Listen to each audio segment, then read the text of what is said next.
70s, 80s Silverado. Fucking real clean interior. Nice bench seat. That must be new. There's no way it's that old and that nice. No significant rust. Parked like a bit of a nub. That's typical truck. Got a pre-hook up for the trailer hitch. Spare in the back. Man, I wish we were driving this. That's hilarious. He has a little thing to tell him to turn off the lights. That's fucking hilarious. Man, this is a nice truck. I love those fucking floor mats too. They got an old Model T looking thing on them. Man, I wish this was mine instead of the stupid race car. Holy shit. Could maybe use some help parking.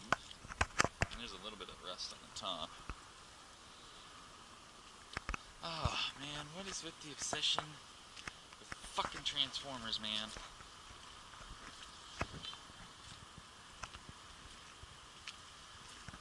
Man, I like this thing.